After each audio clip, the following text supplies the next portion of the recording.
आसरा मीडिया, वाचाल तर वाचाल। त्रिशताब्दी अहिल्यादेवी होळकर जन्मोत्सव रॅलीमध्ये मोठ्या संख्येने सहभागी व्हा। शोभायात्रा समितीचे अध्यक्ष शुभम कवळाकर, कार्याध्यक्ष प्रशांत नागे, स्वागताध्यक्ष सचिन नागे यांचे आवाहन। येत्या शनिवारी 31 मे रोजी राजमाता हिंदू रक्षणी अहिल्यादेवी होळकर जन्मोत्सव जयंती संपूर्ण देशभरात मोठ्या उत्साहात साजरी होतीये। याच अनुषंगाने अकोला शहरात अहिल्यादेवी होळकर शोभायात्रा व जयंती महोत्सव साजरा होत आहे। समितीच्या वतीने अकोला शहरामध्ये भव्य दिव्य अशा शोभायात्रेचे आयोजन करण्यात आले आहे। दरवर्षीप्रमाणे यावर्षी सुद्धा मोठ्या प्रमाणात या शोभायात्रेमध्ये उपस्थित राहावे। यावर्षी 320 जयंती आगळ्या वेगळ्या स्वरूपामध्ये साजरी करून पुण्यश्लोक अहिल्यादेवी होळकर यांना अभिवादन करण्यात येणार आहे। त्यासाठी सर्व समाजातील बांधवांनी सुद्धा उपस्थित राहावा असं आवाहन शोभायात्रा समितीचे अध्यक्ष शुभम कवळकार, कार्याध्यक्ष प्रशांत नागे, स्वागताध्यक्ष सचिन नागे यांनी केलंय। जय मल्हार। सर्व माझ्या मित्र परिवार व समाज बांधव, आपल्या येणाऱ्या सण महोत्सव जो आपल्या अस्मितेचा शान असलेले अहिल्यादेवी होळकरांची जयंती 31 मे 2025 या रोजी आपण एक मोठी भव्य शोभायात्रा आयोजित केलेली आहे।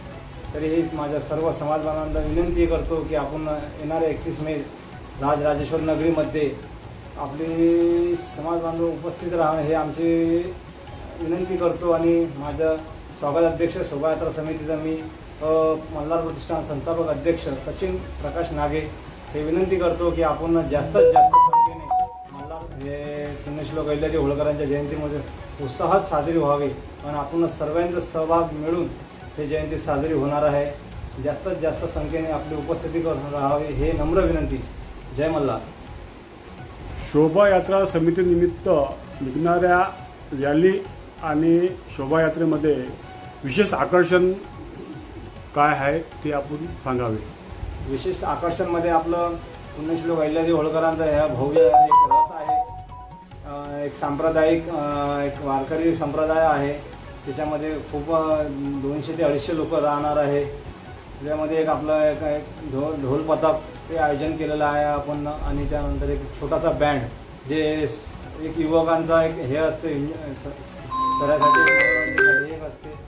आणि एक आपल्यासाठी विशेष करून आखाडा, जे सर्वांची इच्छा असते की आखाडा हा एक कला असते आणि त्या कलापासून सर्वांना एक जागृती मिळते की आपण आखाड्यामध्ये काय असते। आखाड्यामध्ये लाठी काठी त्यानंतर अशी तलवारबाजी हे आपल्याला सर्वांनाच पाहायला मिळेल नाही। तरी जास्तीत जास्त संख्येने आपल्या राजराजेश्वर मंदिरामध्ये पोहोचून आपली उपस्थिती दर्शावी आणि आपल्या अहिल्यादेवी होळकरांची जयंती हे 300वी जयंती कशी उत्साहात साजरी व्हावी हे सर्वांना विनंती करतो। आणि आपले आकर्षण हे सर्वांनाच माहिती आहे। ठीक आहे सचिन भाऊ, आता सध्या मल्हार प्रतिष्ठानचे अध्यक्ष सचिन भाऊ नागे आणि अहिल्यादेवी होळकर त्रिशताब्दी जयंती उत्सव समितीचे स्वागताध्यक्ष यांनी आता विदर्भ दूत व आसरा मीडिया या यूट्यूब चॅनलला आपल्या प्रतिक्रिया दिल्या, त्याबद्दल त्यांचे खूप अभिनंदन आणि आभार मानतो। जय महाराष्ट्र, जय हिंद, जय मल्हार। आपल्या परिसरातील ताज्या बातम्या पाहण्यासाठी आसरा मीडिया न्यूज चॅनलला यूट्यूबवर सबस्क्राइब करा आणि बेल आयकॉन प्रेस करा।